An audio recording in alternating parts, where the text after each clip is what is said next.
Salam sejahtera, terima kasih karena bersama dengan saya di Nazilin Unity Channel. Dalam keadaan terdesak, tersepit, dan mungkin tak tahan lagi, Rafizi akhirnya menyatakan satu lagi perkara yang kontroversi dan pastinya akan membawa cerita yang sangat panas. Ini pertandingan atas padang Taksa Marata, itu pendedahan Rafizi. Menteri Ekonomi Rafizi Ramli mendakwa pertembungan antaranya dengan Nurul Izzah Anwar bagi merebut jawatan timbalan Presiden PKR berlaku di atas padang yang tidak sama rata. Penyandang kerusi timbalan Presiden PKR itu mendakwa dia bertembung Nurul Izzah dalam keadaan segalanya disusun bagi memenangkan anak kepada Perdana Menteri Anwar Ibrahim itu. Katanya, titik persamaan antaranya dengan PKR Sarawak ketika ini ialah masuk bertanding pasti kalah. Isyarat itu telah jelas. Keseluruhan parti telah digerakkan agar saya kalah dengan Nurul Izzah. Memang jelaslah, tak ada masalah, kata Rafizi. Saya datang Sarawak bukan nak kata tolonglah bagi saya menang. Itu hak masing-masing. Saya masuk pemilihan, saya menerima hakikat. Kalau saya menang, dunia akan kiamat. Gila ke apa kau menang? Dalam keadaan segala-galanya telah disusun, ini sebenarnya pertandingan atas padang tak sama rata, katanya dalam ceramah Siri Jelajah Hiruk di Sarawak malam tadi. Sebelum ini Rafizi menyatakan kesediaan untuk meletakkan jawatan sebagai Menteri Ekonomi jika gagal mempertahankan jawatannya dalam pemilihan PKR kali ini. Mengakui dia sebenarnya agak lega dengan kemungkinan itu. Menteri Ekonomi itu berkata dia akan punya lebih banyak masa dan lebih banyak bebas bersuara dalam pelbagai isu. Sementara itu, Rafizi semalam berkata, keputusan bertanding dalam pemilihan kali ini adalah berani mati dalam keadaan dia tahu akan kalah berdepan Nurul Izzah. Malah katanya kenyataan pimpinan PKR yang secara terbuka menyatakan sokongan kepada Nurul Izzah sebelum ini adalah bertujuan melemahkannya supaya dia menarik diri daripada menyertai pertandingan itu. Namun kata Rafizi, dia seorang yang keras kepala dan tidak akan beri kemenangan percuma kepada lawannya. Saya ingat awal itu, isyarat yang digerakkan supaya saya kononnya patah hati. Tak apalah, saya tak bertanding. Jadi Nurul Izzah menang tanpa bertanding. Ini masalah karena saya keras kepala. Saya tahu masuk pertandingan ini berani mati. Tak ubah macam saudara-saudari dekat Sarawak. Masuk bertanding menang belum tentu kalah confirm, katanya lagi. Wow, ini satu pendedahan pengakuan Rafizi yang pastinya menyentap politik di Malaysia, juga menyentap politik tanah air. Lebih lagi mungkin akan menyentap perhatian Perdana Menteri Anwar Ibrahim. Kenyataan Rafizi, pertandingan atas padang Taksa Marata ini pasti akan mendapat perhatian ramai perwakilan PKR. Dan benarkah apa yang dikatakan oleh Rafizi ini, bahwa kemenangan untuk Nurul Izzah Anwar sudah disusun dengan sebaik-baiknya? Dan adakah Rafizi memang confirm akan kalah? Dan Rafizi menyatakan beliau bertanding karena berani mati.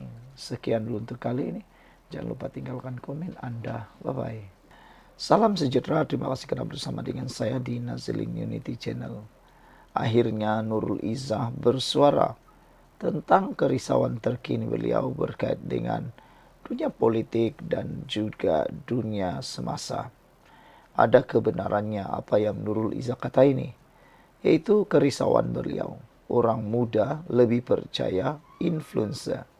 Nurul Izzah risau tentang hal ini. Saya secara pribadi pun, saya risau kalau orang muda lebih percaya influencer. Influencer sekarang ini kebanyakannya hanya mahu meraih perhatian, meraih viewer, meraih like. Mereka kadang-kadang tidak mempunyai ilmu yang cukup pun.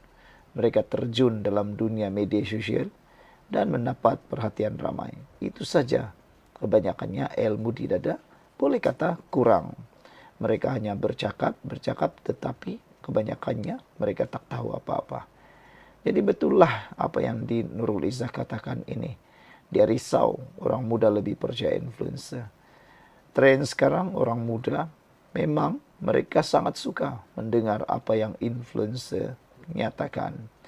Cabaran utama untuk pemimpin dan parti politik negara ini, kata Nurul Izzah, ialah memenangi kembali kepercayaan rakyat. Rakyat sekarang mereka lebih percaya kata-kata influencer, kata-kata pempengaruh berbanding dengan pemimpin negara, apalagi dengan kepimpinan negara. Kadang-kadang mereka lebih percaya orang dalam media sosial berbanding pemimpin negara. Menurut Naib Presiden PKR yang kini bertanding bagi jawatan nomor 2 parti itu, kebanyakan rakyat terutama golongan muda lebih mempercayai pempengaruh dan pemimpin masyarakat setempat berbanding ahli politik. Memetik data tinjauan yang tidak dinamakan, Nurul Izzah berkata, sebanyak 68% orang muda tidak mengambil pusing hal-hal politik semasa. Namun demikian, boleh juga kita menganggap apa yang Nurul Izzah cakap ini betul. Memang ramai anak muda lebih percaya influencer daripada ahli politik. Karena ahli politik ini sangat dominan ataupun seringkali sangat dikaitkan dengan pembohongan, janji palsu, dan ketidaktepatan kata-kata mereka. Kemarin cakap lain, hari ini cakap lain. Datanya pula banyak di media sosial sekarang. Seringkali pempengaruh ini lebih rajin daripada ahli politik. Pempengaruh ini suka mencari data, suka mencari bahan untuk mendapatkan rating yang baik, view yang baik. Walhal pada masa yang sama, ahli politik pula. Ada ahli politik yang bodoh-bodoh.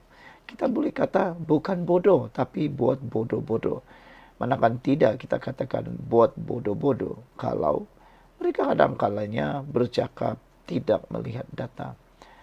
Lebih baik pempengaruh ini. Mereka seringkali suka mengorek data. Mereka rajin, tekun mencari data, mencari bahan. Berbanding ahli politik, mereka banyak kali kena saman sebab mereka tak pernah tengok data.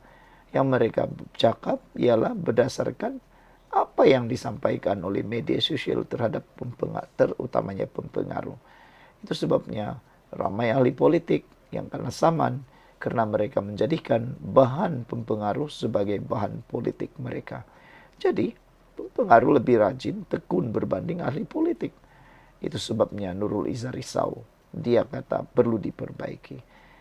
Mereka lebih banyak meletakkan kepercayaan pada tangan influencer, pempengaruh, asatiza, pemimpin masyarakat yang mereka rasakan lebih mewakili suara mereka, kata Nurul Izzah. Jadi mana-mana parti politik pun apabila kita ada maklumat ini, yang saya cadangkan, yang saya mahukan, perkara pertama kita lakukan atau kita kongsi dengan pimpinan supaya kita dapat melawan apabila masanya tiba, katanya. Dia berkata demikian ketika berucap pada program temu rapat akar umbi bersama membina parti kita di Kuantan Pahang malam tadi. Ini adalah lanjutan siri jelajah Nurul Izzah dan pasukannya ke seluruh negara menjelang pemilihan parti dijadwalkan berlangsung pada 23 Mei ini. Turut hadir calon Naib Presiden PKR Amiruddin Syari dan calon Ketua Wanita Fadalina Siddiq. Dalam pemilihan kali ini, Nurul Izzah bertanding bagi jawatan timbalan presiden dalam pertembungan 1 lawan 1. Seorang lagi calon bagi jawatan berkenan ialah penyandang Rafizi Ramli. Menurut Nurul Izzah, dia tidak mahu PKR menjadi parti minoriti dan terus kehilangan sokongan bukan Melayu pada masa depan. Bagi tujuan itu, katanya, dia menyuarakan pandangan bahawa rundingan antara parti disemak semula sebagai persiapan menghadapi PRU akan datang. Namun Nurul Izzah tidak menjelaskan secara terperinci mengenai pandangannya itu, sama ada merujuk kepada rundingan antara parti komponen dalam PH atau membabitkan parti lain dalam kerajaan perpaduan. Dari awal, paling tinggi pada tahun 1999 di Melayu kita tak sampai tahap 55%.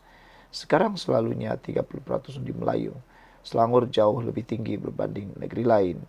Jadi, adakah salah jika kita coba cari jalan, belajar saling kongsi apa yang berlaku di Selangor dengan negeri-negeri lain, katanya lagi.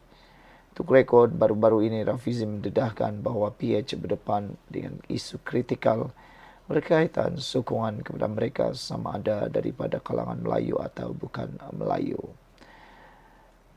Kata Rafizi, jika PKR ingin mengekalkan penguasaan antara 30 hingga 40 kursi parlimen yang dimenanginya, parti itu memerlukan sekurang-kurangnya 35% sokongan Melayu. Kalau kita tak cecah 35% sokongan Melayu, buatlah macam manapun, peluk dan damaikan akar umbi macam manapun, kita tak akan menang, PRU akan datang, katanya di Seremban. Kenyataan itu selari dengan dapatan firma penyelidik Ilham Center yang turut menyatakan perkara sama. Nurul Izzah pada majlis malam tadi turut mengingatkan kepimpinan PKR mengenai prestasi parti itu dan PH pada PRU 15 apabila gabungan berkenan kehilangan beberapa kerusi penting kepada PN. Ini adalah isyarat jelas yang memerlukan perubahan strategi.